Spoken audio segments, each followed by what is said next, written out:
ఎంతసేపు ఉన్న జాగాను మొత్తం 2 బెడ్‌రూమ్‌లు కట్టుకుందామా, 3 బెడ్‌రూమ్‌లు కట్టుకుందామా, ఇరికిద్దామా అని కాకుండా ఇల్లు కట్టుకునేటప్పుడు కొంచెం ప్రశాంతంగా ఆలోచించండి. ఒక బెడ్‌రూమ్ తక్కువైనా పర్లేదు. కానీ ఇంటి ముందు ప్లేస్ ఉంటే అసలు ఆ ఫీలే వేరు. ఎంతసేపు ఆ 4 గోడల మధ్యలో ఉక్కిరిబిక్కిరిలో, ఆ ఏసీల మధ్యలో, ఫ్యాన్ల కింద కాకుండా అప్పుడప్పుడు సాయంత్రం పూట అట్లా వరండాలకొచ్చి ఉన్న కొద్ది ప్లేస్‌లోనైనా సరే కొద్దిలో కట్టుకోండి. కొద్దిలో ఇగో ఇలా వదిలిపెట్టుకోండి. అలా చాపేసుకోనో, సోఫా సెట్ ఏసుకోనో, ఉయ్యాలేసుకోనో, కింద కూర్చొనైనా పర్లేదు.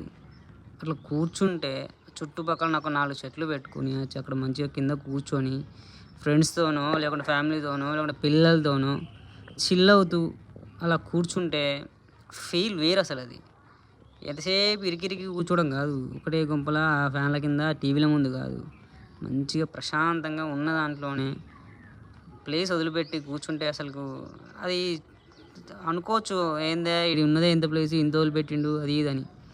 కానీ అది కట్టుకున్న తర్వాత మనం ఈవినింగ్ టైమ్స్‌లో, మార్నింగ్ టైమ్స్‌లో లేచి అలా బయటకొచ్చి కూర్చుంటే అసలు ఆ ఫీల్ ఎట్లుంటదో అనేది అది అనుభవిస్తేనే చెప్పగలుగుతాం.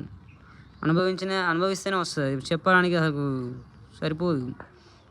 మీరు మంచిగా ఇట్లా వదిలిపెట్టుకొని కట్టుకోండి ఎప్పుడు గాని. ముందట ఈ కొంచెం ప్లేసు. ఈ ఉన్న హడావిడిలకి కొంచెం రిలాక్సింగ్‌గా ఉంటది. ఒక ఉయ్యాల ఏసుకుంటే అయితే ఇంక అసలు స్వర్గమే. చిన్న ప్లేస్‌లో 100 గజాల జాగాలో కూడా ఒక విల్లా టైప్‌లో కట్టుకోవచ్చు. నాకైతే నేను కట్టుకున్న తర్వాత నాకైతే ఎంత మంచి అనిపిస్తుందంటే అంత మంచి అనిపిస్తుంది. ట్రై చేయండి మీరు కూడా.